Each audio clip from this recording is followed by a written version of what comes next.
Bingo Blitz rules. If your bingo has ads in it, That's not a bingo. if it doesn't have the coolest tournaments, mini games, and the most breathtaking design, Nope, not a bingo. if your bingo moment makes you feel so excited that you just want to burst in joy and scream out loud, bingo! Sorry, so you're playing... Bingo Blitz? Now that's a bingo. Discover a world of excitement with Bingo Blitz, the #1 free bingo game. Download Bingo Blitz and play for free. Now that's a bingo. Hi, I'm Jennifer, a founder of the Go Kid Go network. At Go Kid Go, putting kids first is at the heart of every show that we produce. That's why we're so excited to introduce a brand new show to our network called The Search for the Silver Lining, a fantasy adventure series about a spirited young girl named Isla who time travels to the mythical land of Camelot. Look for The Search for the Silver Lining on Spotify, Apple, or wherever you get your podcasts.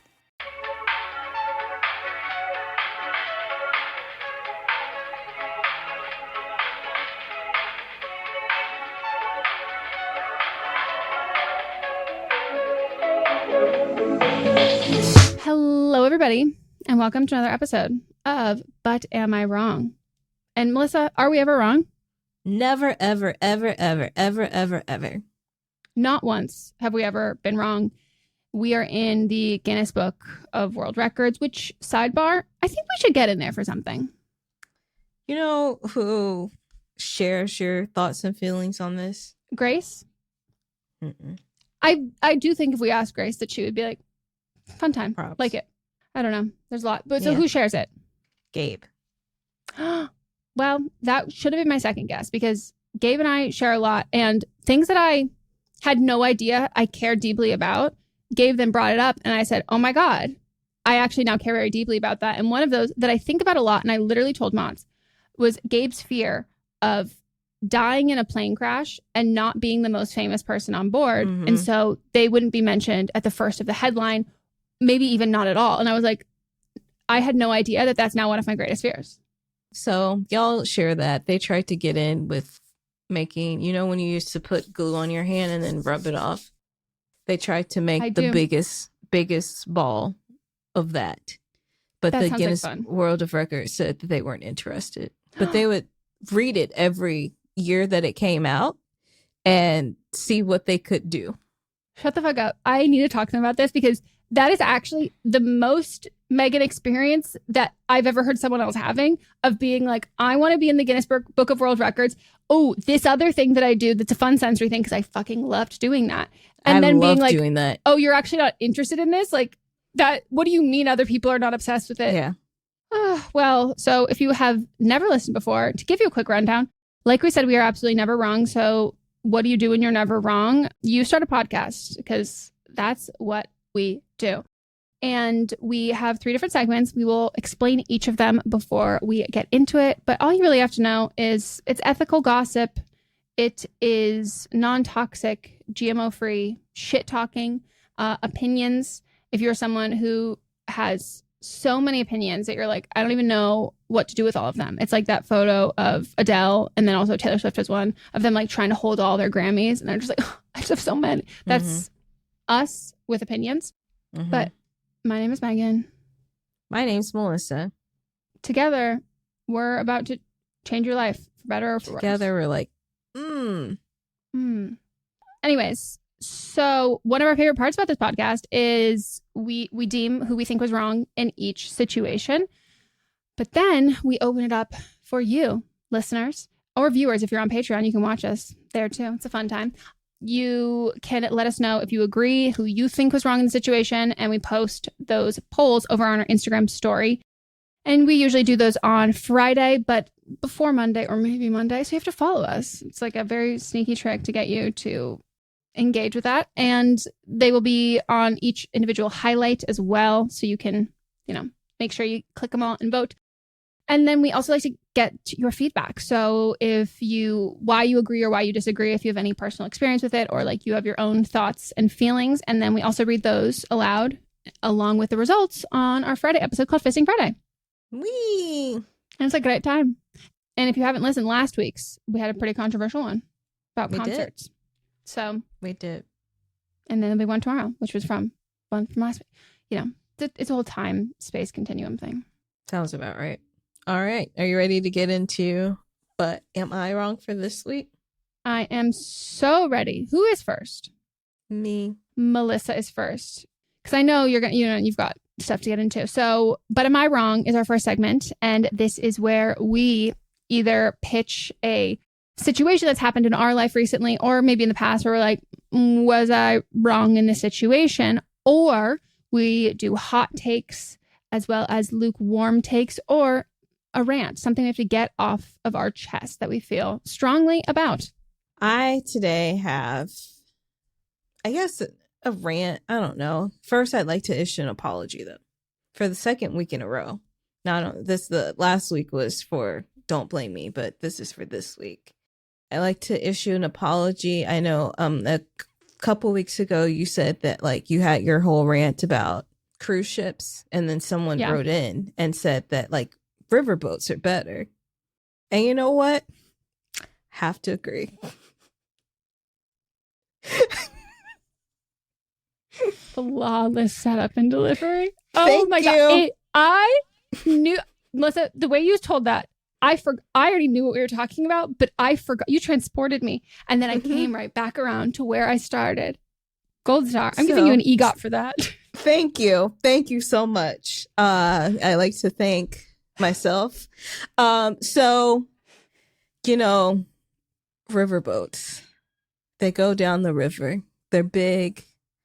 There's lots of laughter and fun on it. And, this week I would like to specifically talk about the Battle of Montgomery, aka the Montgomery Sweet Tea Party, aka Cinco de Negro. So on August 5th in Montgomery at the riverfront, it was at first reported a dock worker, but he's actually part of the ship's, what are they called? Crew? I don't know. I don't know. Yeah, he's a crew. Yeah, crew member of the ship. The big riverboat was pulling up. They needed to dock, but they couldn't because this little pontoon boat was in the way. What a fitting name for this. A pontoon. Pontoon. And these fellas that own the boat, apparently they do this all the time, where they'll just park it and leave it. They get in fights with the people that work there. They also one year stole a golf cart that belonged to them, to the riverboat people, dock crew, whatever it's called, that they used to like transport disabled people or like the elderly to get on the boat. They just stole it and left it at their hotel. So these people, white people love golf carts. Mm-hmm. As a white person, I do love golf carts. Like, I also do love a golf cart, but like, they're just nuisances. No, they're just nuisances, just nuisance. And so, because they wouldn't move, they left their boat there, walked away. A man that worked there, like, who knows how to work boats, tried to move it. And they didn't like that very much. So they came back and, we've got the people on the riverboat are chanting and singing. At first, they were having a good old merry time. There was some funky jazz playing. The band on the boat was really jamming away.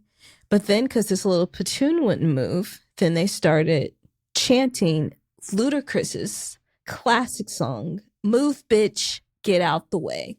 And instead of the Caucasian people moving the boat, they decided to jump this black man who is part of the crew and was just trying to help it out so that these hundreds of people that are on this very large riverboat can get off. Well. So a few words were said. The man turned the cap he was wearing backwards and started to tussle. And then one white person came, two people came. He threw his hat in the air as to signal that he was in distress. That's the bad signal. Also, he threw it like I was like, were you on an ultimate frisbee team? Like the wrist, the snap of the wrist. I was like, get this man on a team. threw it in the air, and from there, well, before we even get into that, I also want to give the rich history of Montgomery, Alabama. If you don't know, the dock that they were pulling up to was a former slave port. And also Montgomery is one of the pillars cities of the civil rights movement. The Montgomery bus boycott started there, of course, and right down the street is Selma, where there was a big march. So yeah, it's a mess. It's all the ancestors were right there. And it was also on the riverboat itself was called the Harriet too. I did not see that. Oh yeah.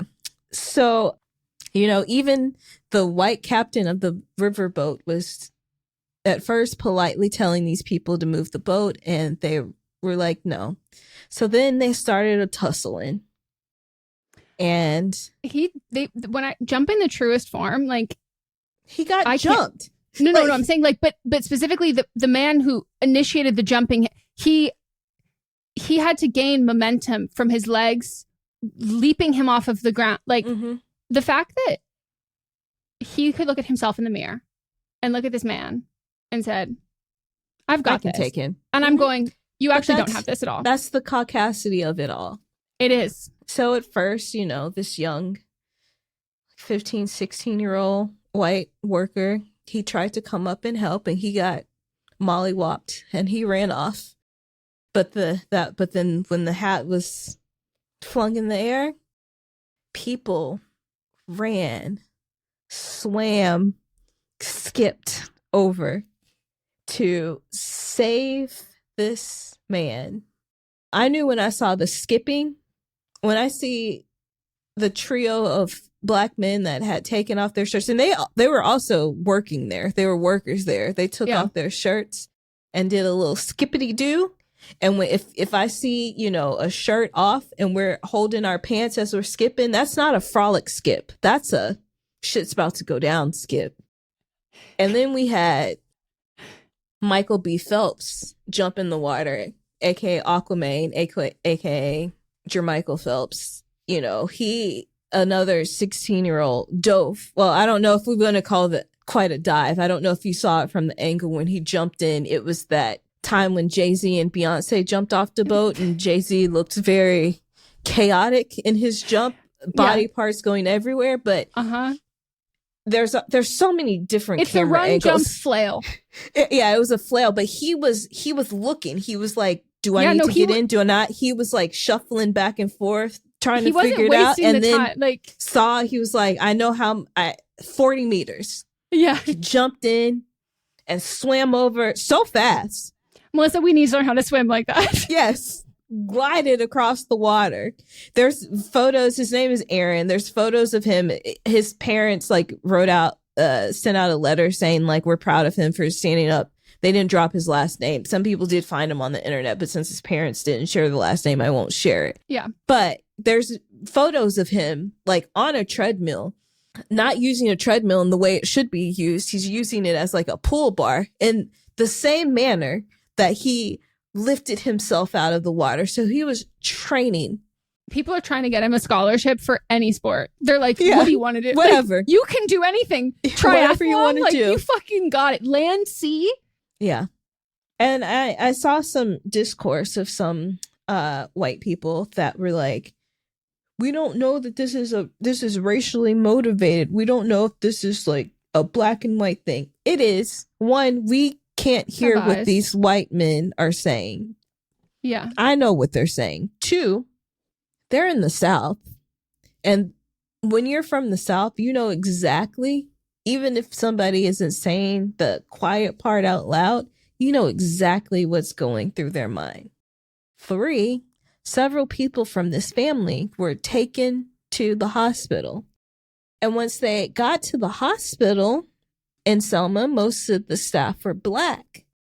And they called the police and said, there's just a bunch of N-words here working. And the police were like, you can either get treated or go home. And they went home. Another man owns a store called Vassar Mini Mart. It's like a grocery store. Right? I thought it was like a 7-Eleven, but it's like It's a smaller like grocery store, kind of like the size of like Trader Joe's. Okay. You know, but it's not like a full grocery store. Mm-hmm. And he initially posted a video and said, like, I was just defending myself, blah, blah, blah. And the video that he posted was like minutes into the fight and not at the get-go, when he was actually the first person that allegedly threw a punch. And then people pointed that out and posted the actual video. And from that, he said, I don't need you people's money. I prefer the superior white dollars. So, yes, this was racially motivated. You know, some people got hit over the head with chairs. And like the late, great Luther Vandross said, a chair is still a chair, even if no one is there. As some people have been using the Negro National Anthem and changing the words to lift every chair and swing. The people that get it, get it. And so to all this, I'd say, I hope everybody that was involved, all the white people that were involved in this fight, I hope that when you listen to Jason Aldean's Try That in a Small Town, I hope you get PTSD. When I was first doing my research on Monday, there weren't any arrests because initially people got arrested and then everybody was released because the cops were there. They were looking. They didn't start making arrests until that one unk hit a woman on the head, which he did go a little too far with that. But to that, I also say, potato. You know, fuck around and find out. Rosa Parks, you know, they told her to get out of her seat to give it to a white person, and he was just returning the favor, giving the chair back. And so here we are. That's what I call coming together. We're so divided as a nation, and I think that was a perfect example of coming together. Yeah, person to person. Some people need to be put in their places. Sometimes violence is the answer.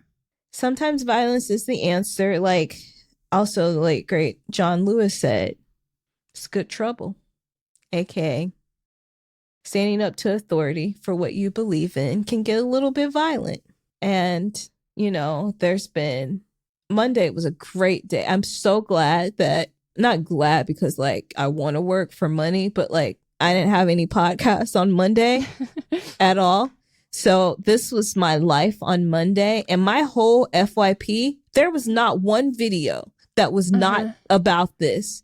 Mousa, it felt like Fyre Fest all over again. It felt like Fyre Fest. Yeah. It felt like the submersible. Oh, yeah. Everyone coming together, the white allies, you know, making videos to talk shit on white people that didn't know what they were talking about. Every culture nominating people from their delegation, saying that we accept this, and then making peace offerings as well. Also, like, the parody videos that came out of this. I love the one video. It was posted to the Instagram account, That Boy Funny. And it was a play-by-play of the things that happened. They used the actual audio from the main video that everybody was watching with the woman. It's like, that boy, he done got in the water swimming. And they made a parody video with black and white people coming together in comedy where they're doing everything that happened in the video, but like with wrestling moves. And it's incredible. And you know what that is? That is an indie production. No studio backed that. No. And those are union art. allies. I would like everyone to go look at it. They're on Wild and Out, so like they know what they're doing. And so again, to the person last week or a couple weeks ago that said that Riverboats were superior, I tip my hat, rather throw my hat up at you. Thank you very much. I would also love to shout out Not Wildin, which is NOTWILDLIN on TikTok, did a response to a comment that someone had. They did a TikTok basically saying, hi, I'm blind. And can someone explain the video to me? Like I can hear it, but the context of it, accessibility wise. And he explained everything in a way that I go, where did you get your English degree? Like, this is poetry. It's beautiful. Like, the posted on Pinterest. Like, just the description of all of this. Like, the art that has come out from all of this. I can't scroll through without it. I also just think that, like, a lesson that I thought we all had learned from, I think I was first told this when I was probably 10. You do not start a fight that you cannot win. You don't jump into fights. No. If you cannot win the fight, you don't participate in the fight. Yeah. But I do think they thought they were going to win because it at one point was like 6 against 1. And that ego, if you could bottle that up and sell it, Big Pharma would be on that like fucking crazy. There's just something beautiful. Like, about watching, I love watching people who deserve to get their ass beat. Like, I don't like watching wrestling. I don't like watching any of that. But I like watching race. I like watching racists get their shit rocked. Like, and you know, call me true American. I'm telling you right now, like, that is the patriot, like, true fucking American shit. We do. Like, salute. But yeah, like, just bring brawling back. I think a lot of things will get solved better. Brawling. And some people don't understand your words, and they need to have a knuckle sandwich. And he tried the words. He tried several times. He tried, and they didn't want to listen. He was just doing his job. Yep. Very rarely do we get a moment where usually you have to wait for karma for a while. Like, usually, like, you have to sit on your ass for a bit, and like sometimes people forget, and then you look back years later and you go, whatever came of that? Whatever happened? And you see, oh, okay, you know, it worked itself out eventually. But watching it play out in a short span of time, that is a lesson you'll never forget. Yeah. I want to see it in like an oil painting, like those, like, I've seen in, people like, make Italy, them like, already. The fucking Michelangelo, like the last, like, somebody has already created one. I can't get over how the paintings, the art, there's some chair earrings, there's a few songs already. Even Cheryl Lee Ralph was singing "Lift Every Chair and Swing." So with those pipes, yes, it was beautiful. Martin Luther King's daughter was posting about it. Like, this was really a time. It's really a time for America. And I like it. I like it a lot. I loved it.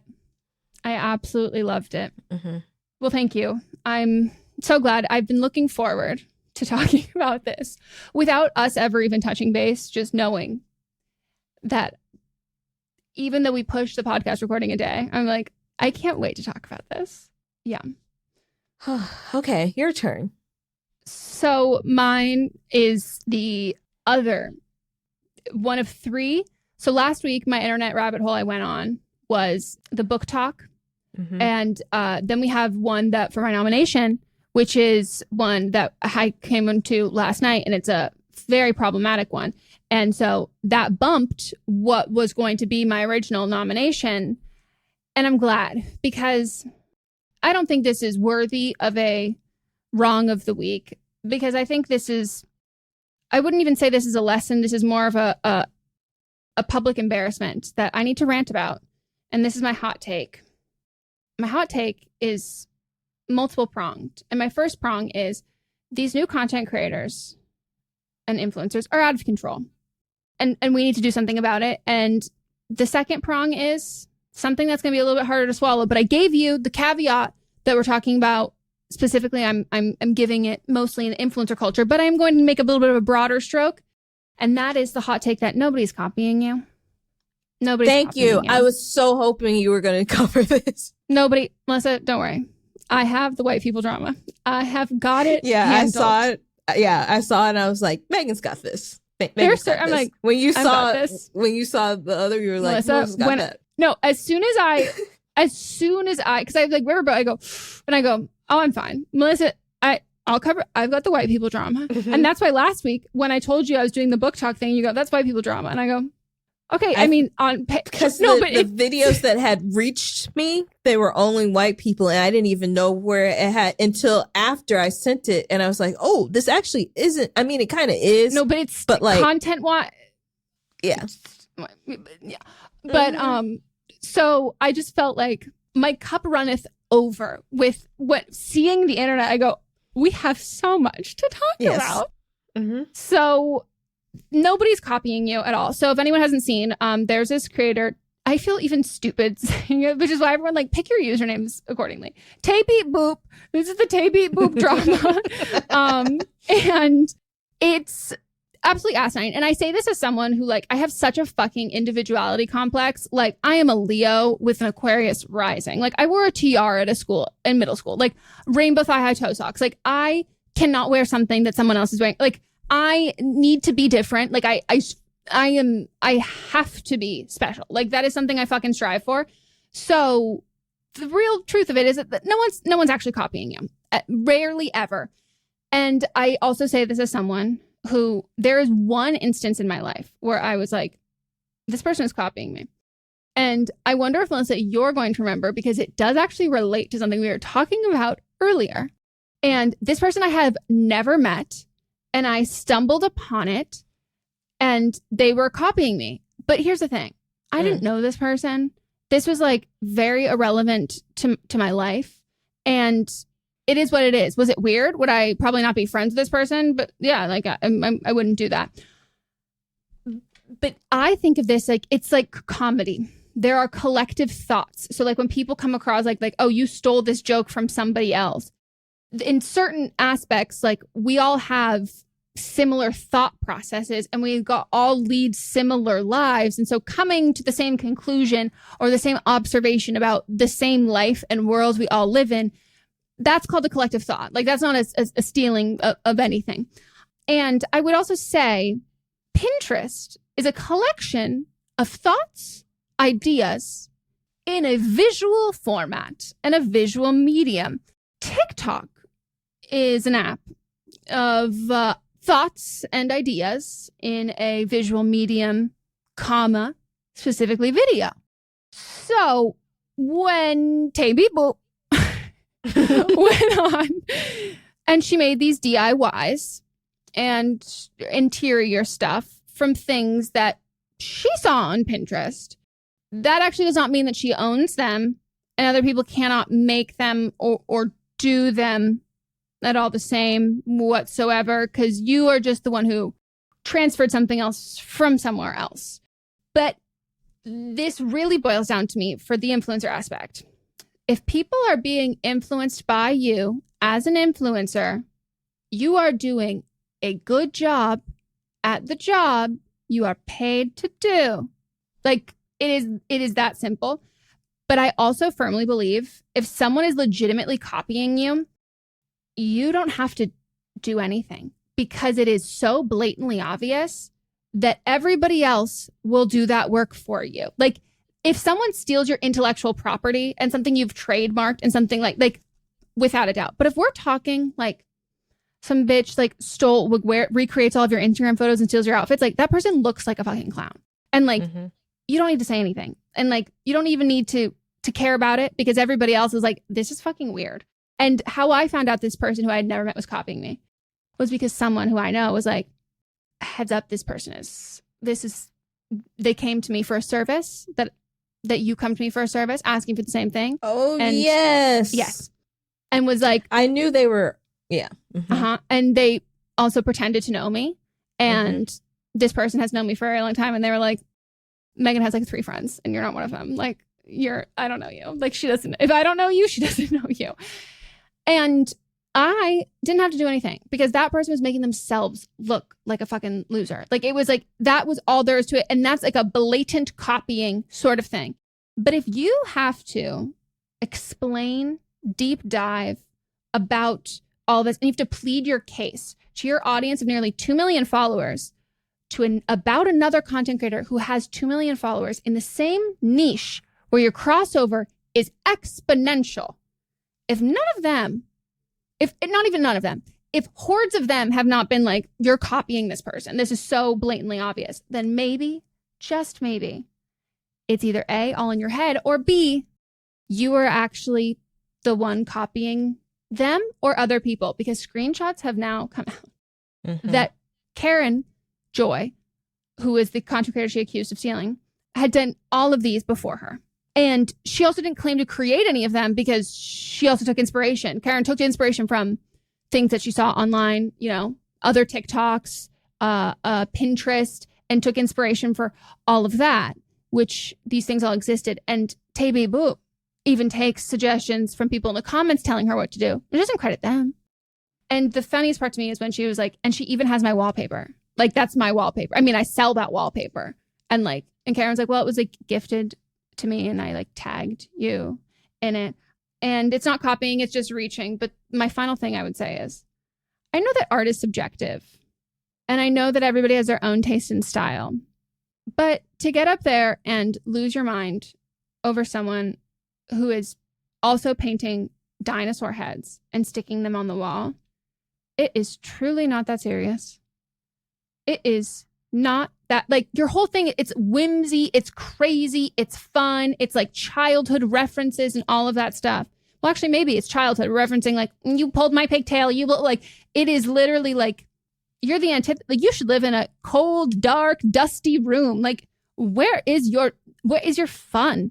You're angry about people DIYing. You're angry about the why of the DIY. You go, no, don't do it yourself. That's the thing about DIY, is like, that's literally what you're supposed to do, is do what the other person's doing.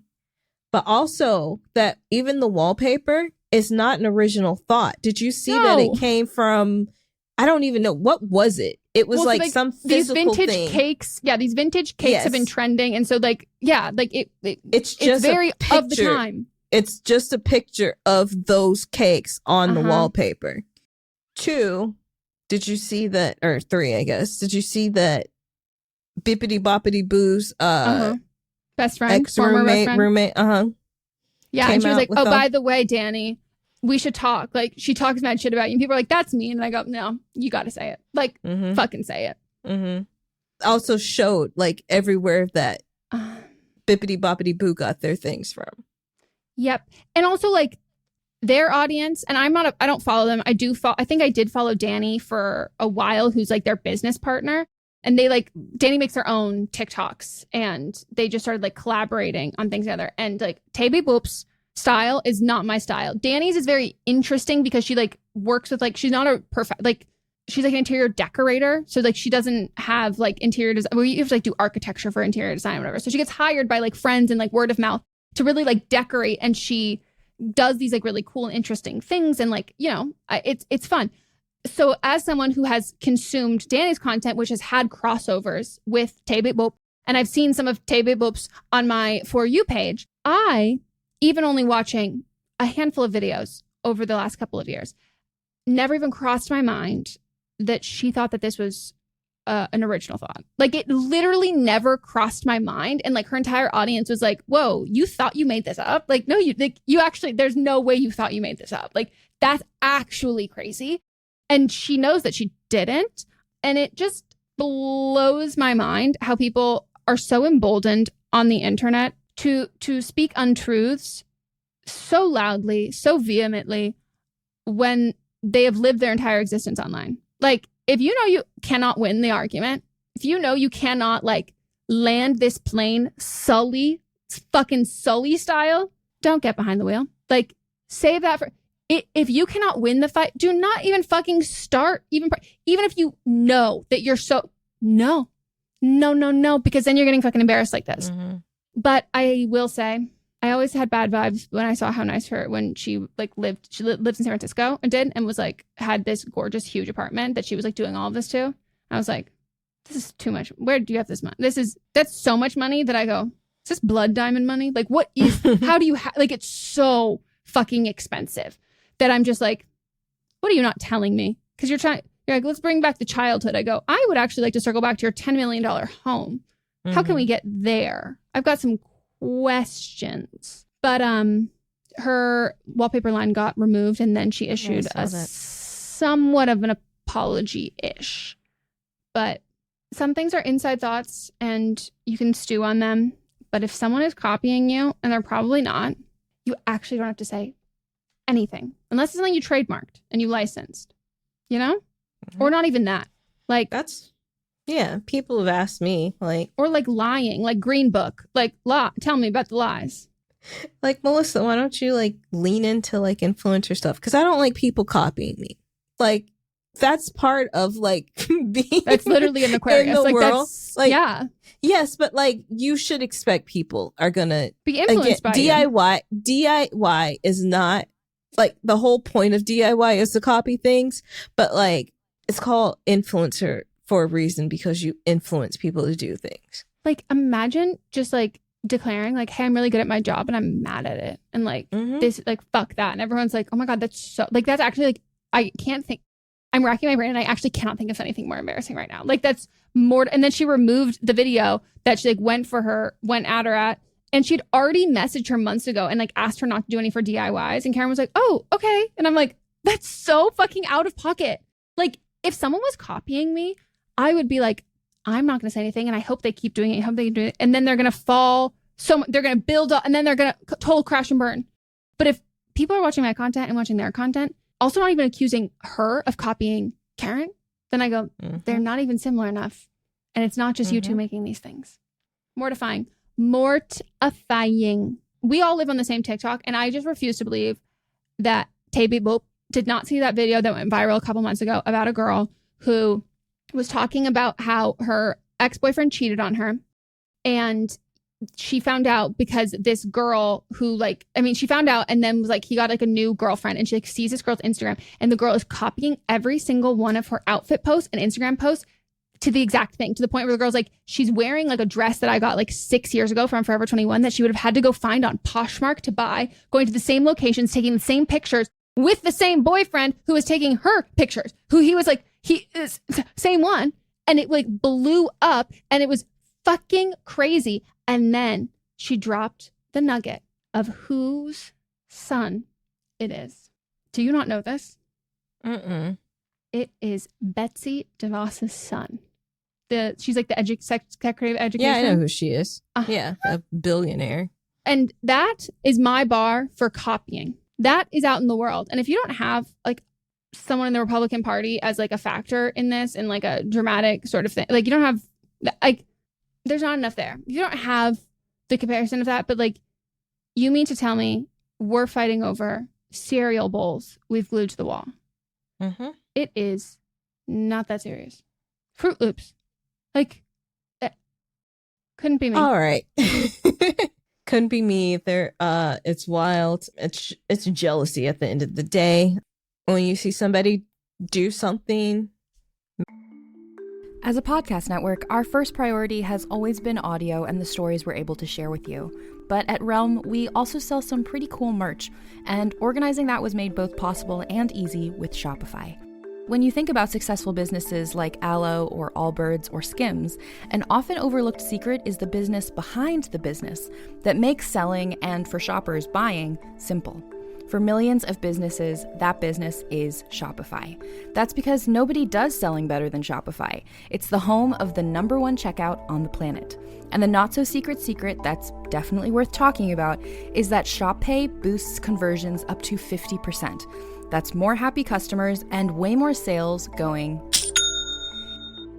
If you're hoping to grow your business, your commerce platform better be ready to sell wherever your customers are scrolling or strolling, on the web, in your store, in their feed, and everywhere in between. Businesses that sell more, sell on Shopify. Upgrade your business and get the same checkout we use with Shopify. Sign up for your $1 per month trial period at shopify.com/realm, all lowercase. Go to shopify.com/realm to upgrade your selling today. Shopify.com/realm.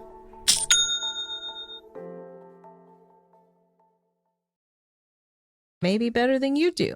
Exactly. I'm not saying that that's what happened. That just no, it's what she's probably what she feels like. That's yeah. So we're gonna take a break, and when we get back, we'll get into But Are You Wrong?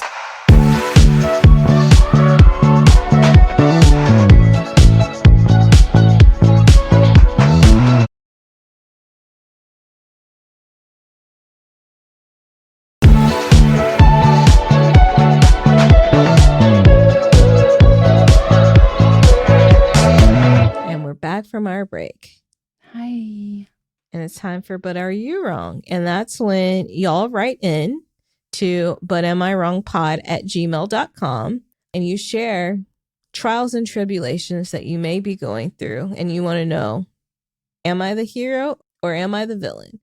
When you write in, let us know your ages, your pronouns if you'd like, and keep it to 300 words or less.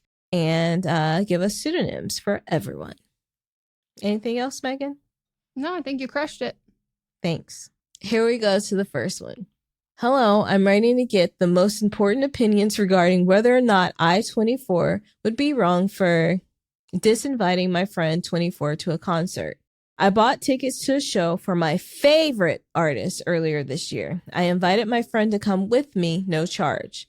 Of course, she accepted. She has asked several times for the date so that she can ask off from work. Recently, she asked again and then said she wasn't sure she would be able to get off since it's only a month out now. This is my vacation for the year. I was really excited for the show, but also to spend a few days with her now that we only see each other once a year due to distance. She's been on several vacations and weekend trips this year with her local friends, and I know she's had to ask off for. I'm glad that she's been able to do these things, but I'm hurt that she's not extending the same energy for me. It's important to note that she has ADHD. I'm acknowledging that this may have something to do with time blindness and struggles with object permanence. But it's frustrating to me that my friend is not prioritizing something that I made clear was very exciting and important to me to do together. I've given outs by asking her if she still wants to go and if it's something she realistically can fit in her schedule. She just responds with, "I'll let you know." I'd rather go alone than have her make a drive for only a few hours, since it's clear at this point that we wouldn't be able to spend more time than that together. Would I be wrong to ask her not to come? If she's not like committing to this, she said she was going, but if she's not committing to not, like, she hasn't taken the days off, then I would, and you bought the tickets. I mean, you already bought the tickets. You have both the tickets already. And if she's already but it's also coming, kind of disrespecting of the time. it is disrespectful of the time, but if she's already coming, Maybe. She says, "I'll let you know." Well, because my question is too, you were excited. You said we won't be able to spend more than that together. And so you'd rather go alone than have her make the drive for only a few hours. Like, I think she was going to come for the whole weekend. Mm-hmm. And it's like kind of up in the air. She might or might not. But like at this point, like you're pissed at her. And like, even if she comes, like you don't want her to come. I don't think you'd be wrong because she hasn't solidified that she's actually coming. Yeah, I wholeheartedly agree with that. And like, I don't, as someone with ADHD, crippling ADHD, this is not an ADHD thing to me. This is like I'm very aware that like my own, I'm like so fucking acutely aware of like how what I do affects other people. Like I'm constantly feeling guilty over that kind of stuff. And so a lot of the time I will say no. I say no to more things than that because I could probably make it work, but I'm so worried and convinced that I wouldn't be able to do it that I will undersell that as opposed to like overpromise. I will always underpromise, overdeliver usually. And like, it's just one of those things that's like, you know, it's being aware of other people's time. It's not like a time blindness thing. Like I'm not aware of time, but like wasting other people's time. Like I'm acutely aware of that. And this isn't like be there at 12 and then you arrive at 12:30. Yeah. This is, you've known for 8 months. You say you purchased the tickets earlier in the year. You've known for months now that this was happening. Like, it's not like something that's like, you know, this is a set time, blah, blah. This is something that she just keeps putting off, and then not taking off a month in advance. That's messed up. Yeah. Like my response to that, if I was her, I would have been like, I'm so sorry. I'm the fucking worst. Like I completely forgot to ask off from work. Like I would obviously like love to still like try and go, but like I don't want to kind of like leave that up in the air for you. So like if you can sell the ticket or you want to invite somebody else, like I totally understand. Like this is on me. This was totally my bad. but if you, I will do everything in my power to try and come, but I can't guarantee that. And I don't want to leave you hanging until the last minute. And like, that's what I would say. And this is also your vacation too.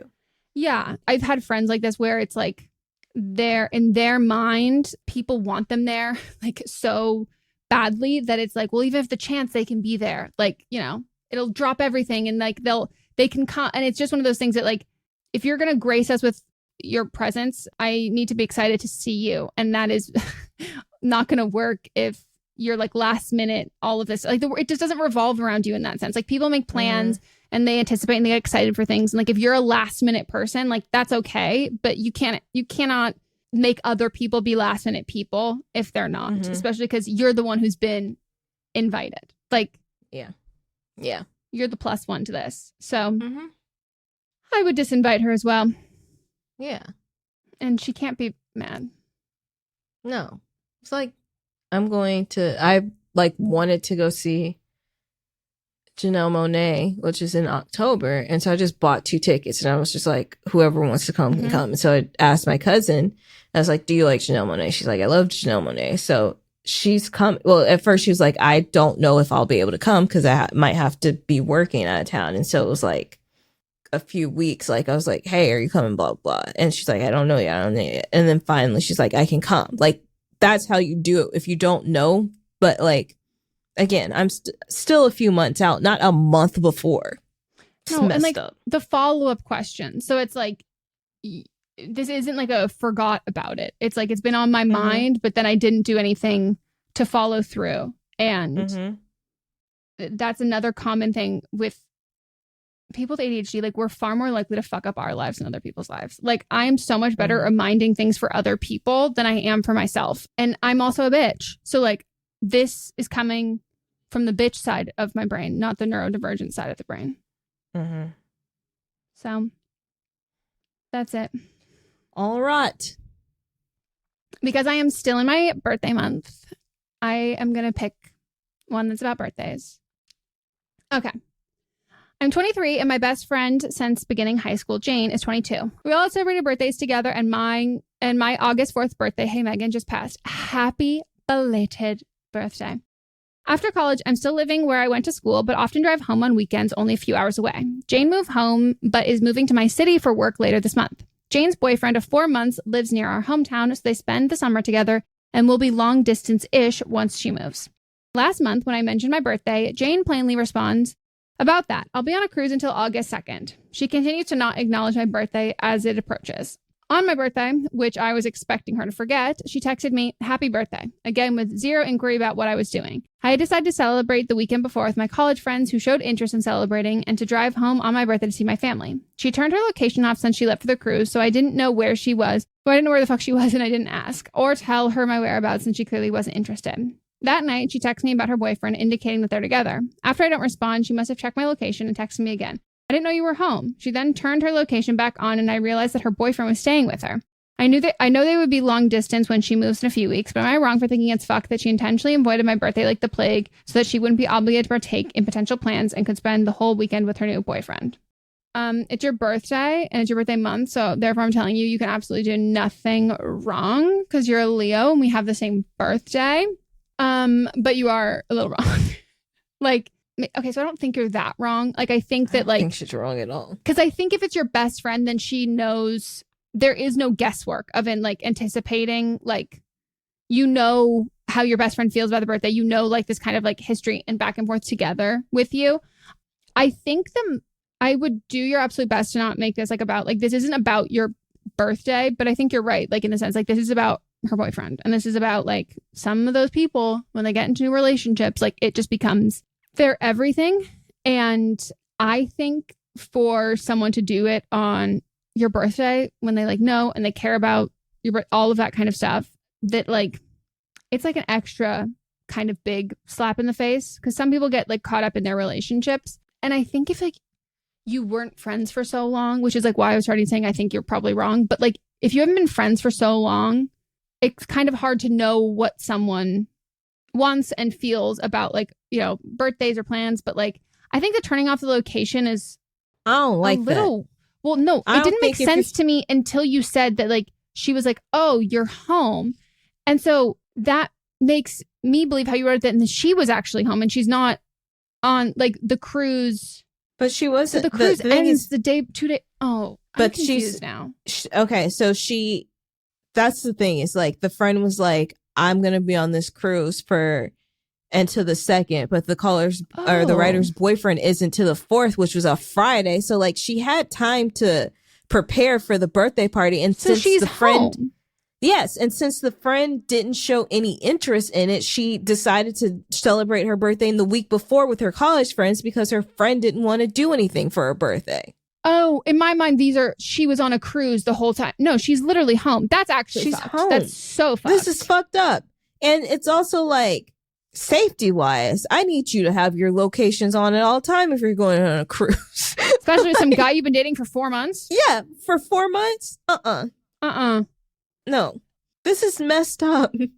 No, this is very fucked. I'd be livid. I'd be so mad. And also, it's premeditated. Like, it shouldn't be like, oh, about that. It should be like, hey, I booked this cruise like for your like the week of your birthday, just so you know, let me know what you want to do. Like the next, like it didn't have to be like, if you knew you might have been coming home from the cruise and you might be tired and you might not want to do something like that week, just say like, hey, I want to do something for your birthday, but I don't think I'll be up to it on the 4th. Can we do this? Like, can we do something later? I understand if you want to do something else with other people. I also, look at me completely pivoting now that I understand the timeline. I also would be like low-key pissed if my friend that I celebrated my birthday with all the time booked a cruise on my birthday. Like if it was like, hey, my boyfriend booked this and like, I just want to let you know. But like, it shouldn't be like, hey, by the way, this should have been done like when you knew the cruise dates. You should have said check out. Yes. Is it cool? Like so I've done that for you. I was like, what are you doing? You've said it to me. Like, what are you doing for your birthday so we can, do things around it? And like, it's just one of those things that it's like, you've been doing this for a long time in that sense. And so it's like, okay, you're planning the cruise ahead. You also plan birthdays ahead. So like, if you're going, even if someone else didn't book it and you're the one who booked it, fucking common courtesy to give someone a heads up far fucking ahead of time. And then because you've changed the plan to then offer how am I going to make, like, what if we did this or would this other weekend work? To like show that like, you're not choosing to only use what I'm saying. The proactive part of your brain is only used for your romantic relationship. And then the friendship just gets scraps, like crumbs. Like clearly she has the foresight to plan. You went on a whole fucking cruise. And the premeditated of turning the location off. Because in my mind, I was like, oh, well, you're on a cruise. Maybe it's international waters. Maybe it's just not going through. But like she's already home with her smelly boyfriend. I don't even know him, but I know he smells. Also, yeah, you're not wrong. No, you're literally not wrong at all. This is like a confrontation. Like this is like we're not moving past this until we have a conversation about it. And I would bring up, not to give you advice, but I'm doing it. When you do these kinds of conversations, people get really fucking testy if you like, it can be about the relationship and it's about because she's obsessed with the relationship, but you do not need to say that. Like the second you do that, like people will be like, oh my God, I'm so defensive of this. Like, you're just like, I just have this. Like, People become like, they literally think they're like a YA novel when they have a boyfriend. Like, it's like, it can become like, oh my God, no, nobody understands. Like, we're star-crossed lovers. Like, this is so hard. Like, no, but it's literally been like, I just like, don't feel like you've been a great friend. And that like really sucked. And addressing like what she's doing in the friendship, not where you think and what we all think, where that's coming from or what the variable that has changed, that has been the catalyst for this shift in her attentiveness to the friendship. There is no need to bring any of that. Just address the problem, not what you think caused. And we all know what caused the problem, but like, and how she's making you feel and what her behavior and actions are doing. And some people will just be like, so like, do you just think I'm like, hey, my boyfriend too much? It's like, I didn't say that. Like, this is just, I don't think you have to choose, but I think that, you could be around for my birthday and like, but the location thing is and I can't believe she turned it on like right then. I would have just kept it off and then be something like, can you see my location? Like, this is so fucking weird. Like, I was trying to say, like, is it working? And then being like playing dumb, but like, you're going to be shady and a bitch and then just like with a smile on your, like, not even, we're not scheming at all there. Angry. Yeah, the scheming is done. I'm pissed. And I'm so sorry that I got confused at the beginning. What's up, everyone? It's Noah Daniels. Hey, y'all, I'm JJ. Hey, guys, it's Kat. We're your hosts of the Real Hauntings podcast, where we bring on guests who share their first-hand encounter ghost stories and supernatural experiences. Now on to the trailer.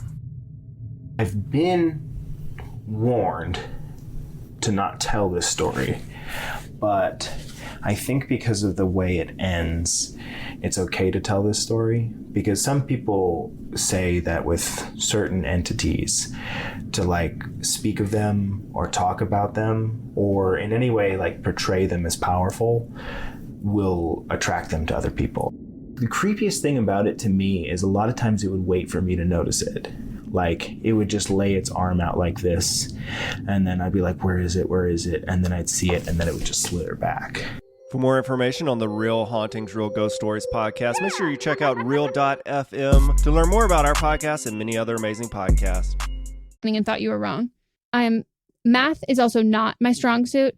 And I thought in my mind, the blanks I filled in, she was in the Caribbean and she didn't have service on your birthday and there was a large time change. And that's not what happened at all. No, it was like a specific thing of turning off your location. Yeah. Ew.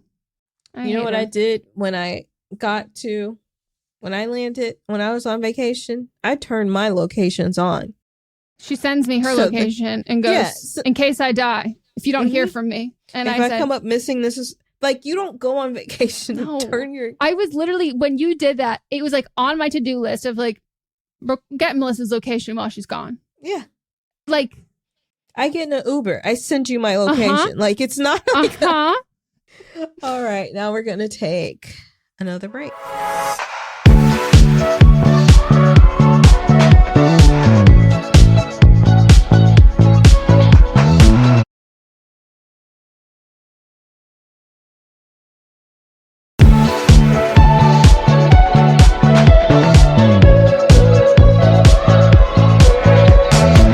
And we are back, and it's time for our final segment. And this segment is called What Are They Wrong?, where we nominate someone in pop culture, the news, something in the zeitgeist. I can't say it again. I'm going to say it weird. That we think deserves tomatoes. Sometimes they're serious. Sometimes we're laughing at them. Other times we would like to send them to jail, but sometimes we would like to send them to the guillotine. And those are mine. Mm-hmm. All right. So this week I'm nominating Tarek or Tarek El Mousa. Don't know the proper pronunciation. He is the star of HGTV's Flip or Flop, and it seems like he's doing a little flopping in North Hollywood. I think that was a good one. That was great. Thank you. So residents of North Hollywood are accusing him of evicting them from their rent-controlled apartment units to build a new 138-unit complex. One woman named Kathy said that this has been my home for a long time. She's lived there for over 40 years, and she's very comfortable. She and her neighbors in the units received an eviction notice shortly after Mr. Flip or Flop announced that he was doing his biggest flip ever. The tenants were hoping that meant that their complex, surrounded by some new, would, like some other complexes, would like get renovated. They just thought it was going to get renovated, not knocked down. And now they're being ordered to move out.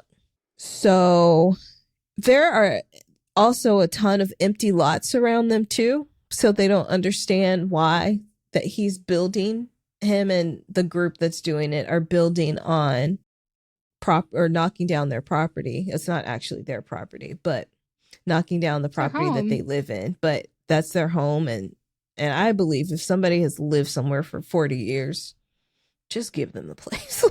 They've paid the mortgage literally multiple times over at this point. So Deadline is, I'm not going to say anything negative about them because I want them to write positive things about me. But Deadline posted an article that made it seem, that put Mr. Flip or Flop in a positive light, and the people in the comments went off. So Mr. Flip or Flop claims to have no connection with the current owner, who faces up to 80 years in prison for his crimes against the tenants. But El Mousa conveniently fails to mention that The brother is the architect.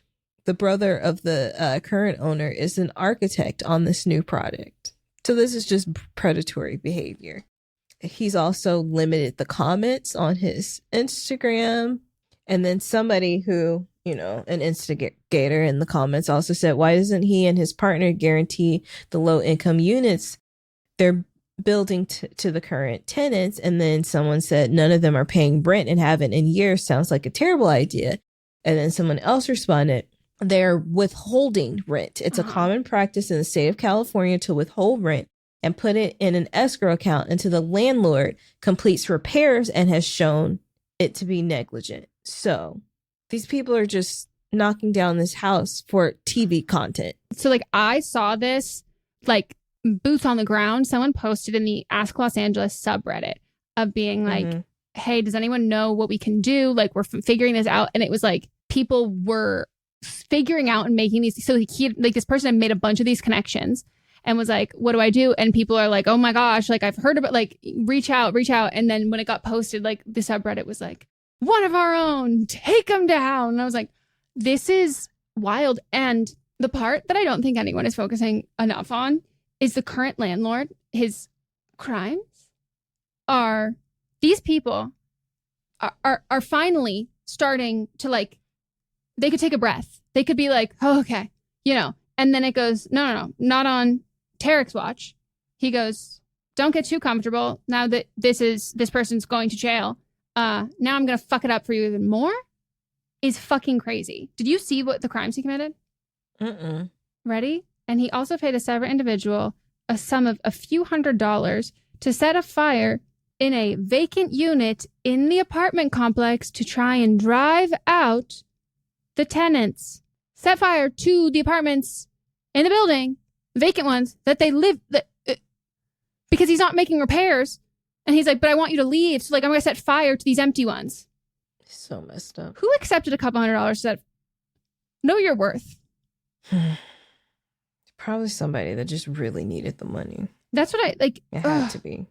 And it's awful. Yeah, so the arson plot was allegedly aimed to displace tenants and enable the demolition of the building and to redevelop it for Tarek Mousa. Yeah. So. And the architect is this guy's brother. Uh-huh. So they're all conspiring together. It's we're still keeping it in the family. He's married to one of the girls from Selling Sunset. And I'm are you think this is going to be a mini-series? What are you doing? Well, I hope they all get put. I hate cops, but I do believe in prison. Here's the thing, Melissa. For the people because it's not fair. The way that the prison system is set up right now, it's not fair to everyone. And if we had a fair and just prison system where the people that deserve to be in jail should be in jail, I would be all for it. And these people deserve to be in jail. And I also have very different feelings about, I think white people. With something like 5 million podcasts, finding a really good one can take a ton of time. So let me recommend one. It's called Something You Should Know. I'm the host, Mike Carruthers, and in each episode, we discuss topics that can be really helpful, like how to read people better, the psychology of crowds, or fun things like the story of Legos, or why you probably wouldn't be here if it weren't for horses. Something You Should Know is the name of it, wherever you get your podcasts. Should be sent to jail for misdemeanors. I just think we have to shift. We have to shift it, and in order to do that, we need to disproportionately be in jail, and we need to start that. Or if it was just fair. Totally. No, I know, but I just I'm people go to jail for absolutely nothing. And no, this is if we're gonna go, then you should be there, sir. Mine also has to do with reality television, and I think I already know where this is going to. I want to issue a huge trigger warning for this. I personally skipped watching a lot of his video because I have been in, and I know so many people who have been in this situation, and I've also been in this situation, and it's very traumatizing and triggering. So I'm going to talk about it, but not in extreme detail. And if you're going to watch the clips, this is on Bravo, but Bravo did not issue content or trigger warning. So I saw this on Twitter, but for people who are watching, like, that would have been a huge fucking jump scare for me about, like, how quickly this turned into something that you have no idea that's going to happen. And it's reality. It's not scripted. So therefore, like, I think that deserves I don't know why for some reason people don't put trigger warnings in like that kind of like sometimes in like scripted stuff, but like this, I'm like, okay, this is like a real life thing. I would like to nominate 2 crew members from Below Deck Down Under. And that is Luke Jones. We'll start with him. So if anyone hasn't watched, it's a fantastic show, the Below Deck franchise. And they went out, as they do. These are people who work on these massive yachts, and they party. They go out, they drink, they have fun.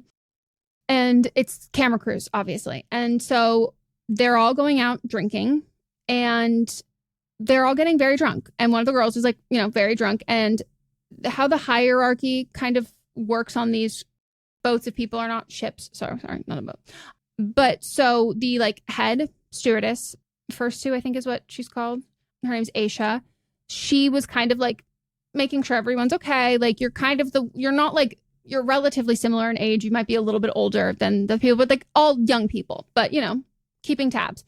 And she notices that one of the girls, Margot, is like very drunk, and one of the guys is like flirting with her, and she's like, okay, no, she's really drunk. Like we're just gonna put her straight to bed. And the guy's kind of like she passed out. No. So this is way before this. And so while they're all out together and like Margot is visibly drunk, she's kind of having like Aisha's kind of having like to tell Luke, like, back off. She's super drunk. And it raised these red flags in her because he just kind of wouldn't leave her alone. And that's part of the reason why she like crew was kind of like tuned into this as well, is because she kept verbalizing that like he had his sights set on her from the time that they were all out together. So Margot goes to bed, and then the power ends up going out, and she's like passed out, totally asleep. The power goes out, and the camera sees Luke with this look of excitement, and he looks at the camera and then bolts into Margot's room. And the producer immediately goes like, nope, get out of there. She's sleeping. Get out. And he slams the door in the producer's face. And the producer's like, oh, whoa, no. Opens it again. They're like fighting with this door, and then he gets in there. Finally, the producer is able to get in. He's saying like, no, she's sleeping. Leave her alone. And it goes from being like, oh, like, okay, man, knock it off, to being like, get out of her room, and gets in there, and they pull him out, and he has gotten into her bed, and he is now naked. And he's pretending now that he's so drunk that he's like, I don't even, blah, blah, blah, is putting on a show when he was literally not that drunk seconds before, and it's all on camera. They kick him back to his room. Aisha finds like she sees this, and she is freaking out and can't even really tell. Margot's like so drunk and like asleep, and can't even really explain to her what's going on, but is like, I'm not comfortable with you being in by yourself. So she gets in her bed and like stays there, and production makes sure that he doesn't come back. And he goes back to his room and passes out, and then kind of tries to pretend that like he doesn't even know what happened, that he's just like so drunk and like so tired. But then he like gets hella fucking pissed off and is like fighting and yelling and talking to one of the girls about it, and is just like, nah, nah, nah, and sounds very sober now. So we've bounced back and forth to I'm so drunk, I don't know what I'm doing, to like I'm fighting and now I'm sober and I'm pissed as fuck, and to now I'm going back into bed. So Aisha had, I guess, opened up, and I haven't watched this iteration of Below Deck or ones that she's been on, but I guess season 1 that she was on, she had opened up about how she had been raped at a party when she was drunk, and so she's feeling like very triggered by the situation and being like, this is not safe.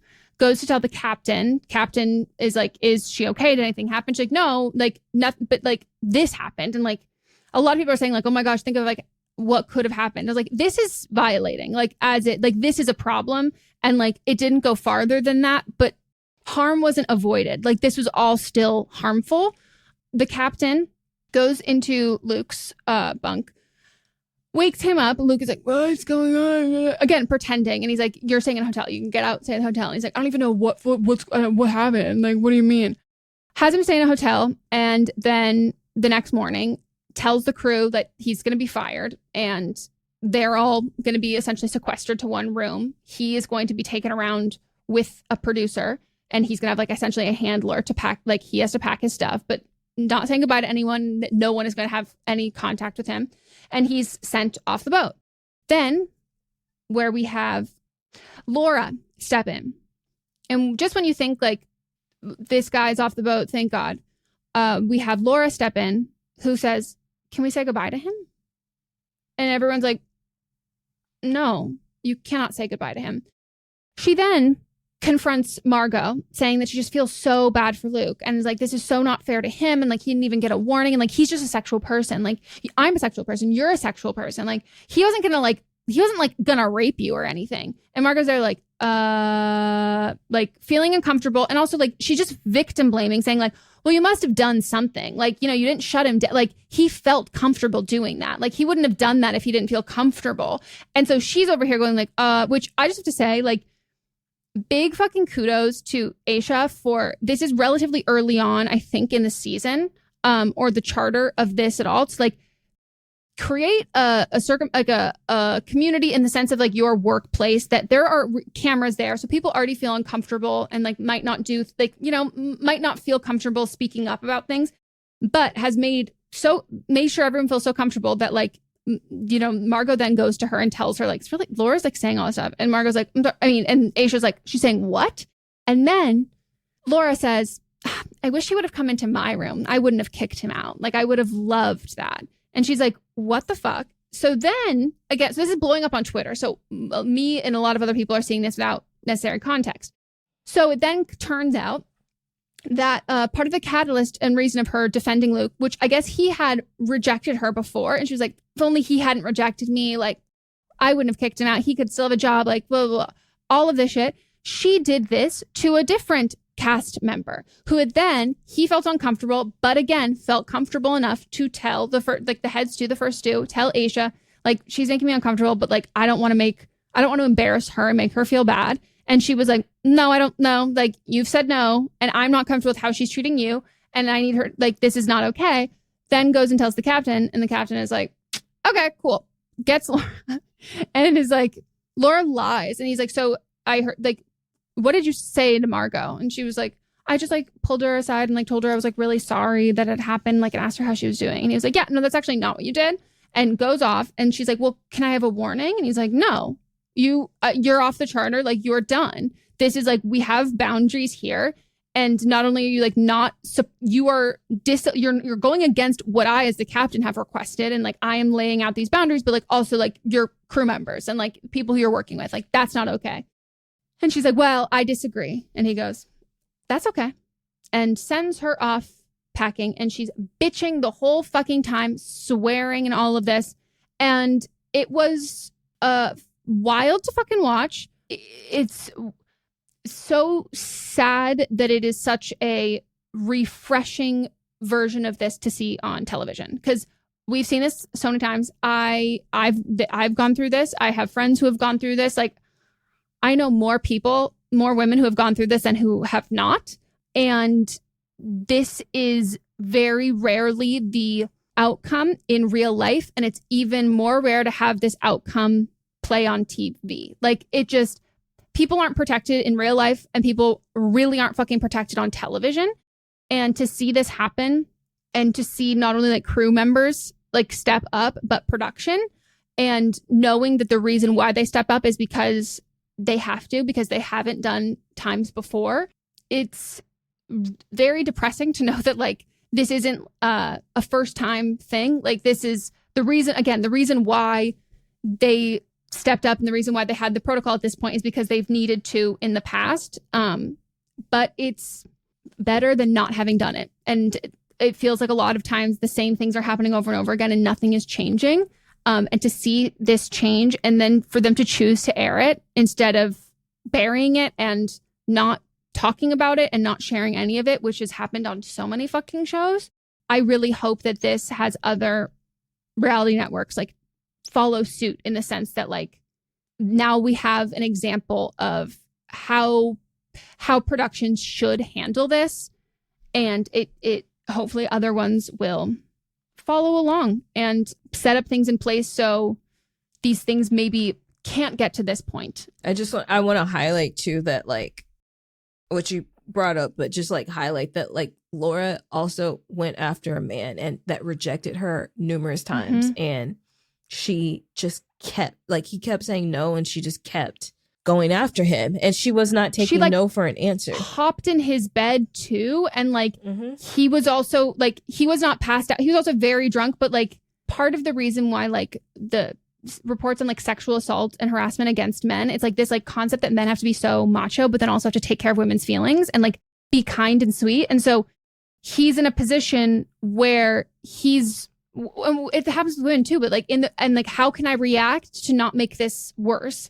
And that was like what he kept saying is like, I don't want to embarrass her. And it was like, her embarrassment has like nothing to do with your comfort. Like she's crossing her boundaries in lines, like she's crossing the physical boundaries. Like she's climbing on top of you and doing like, this is wildly inappropriate as well.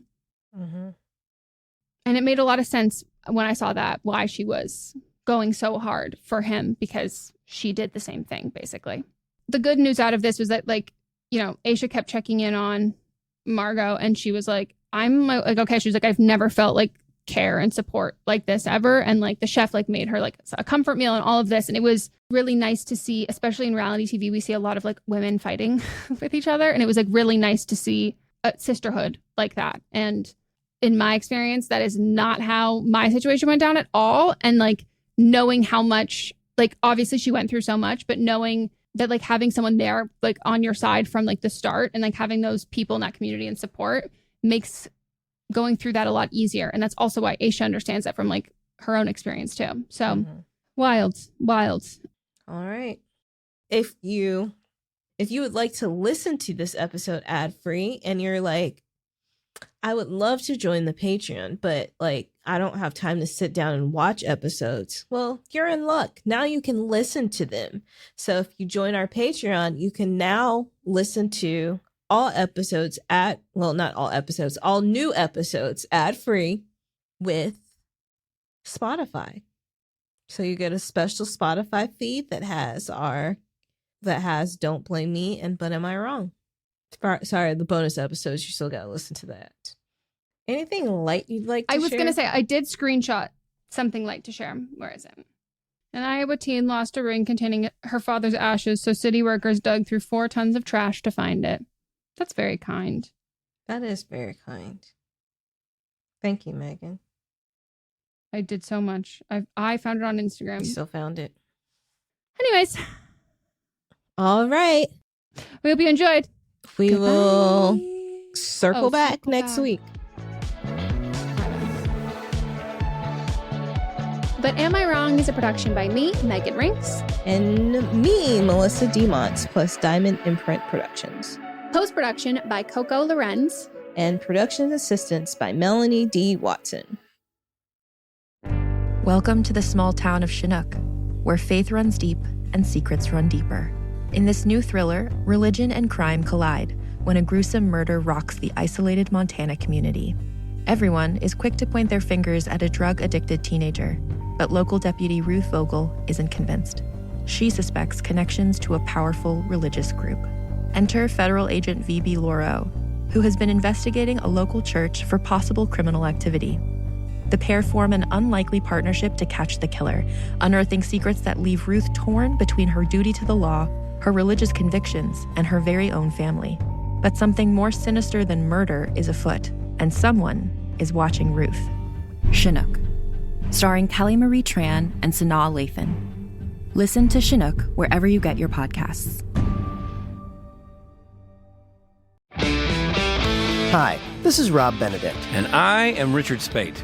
We were both on a little show you might know called Supernatural. It had a pretty good run, 15 seasons, 327 episodes. And though we have seen, of course, every episode many times, we figured, hey, now that we're wrapped, let's watch it all again. And we can't do that alone, so we're inviting the cast and crew that made the show along for the ride. We've got writers, producers, composers, directors, and we'll of course have some actors on as well, including some certain guys that played some certain pretty iconic brothers. It was kind of a little bit of a left field choice in the best way possible. The note from Kripke was, he's great, we love him, but we're looking for like a really intelligent Duchovny type. With 15 seasons to explore, it's going to be the road trip of several lifetimes. So please join us and subscribe to Supernatural Then and Now.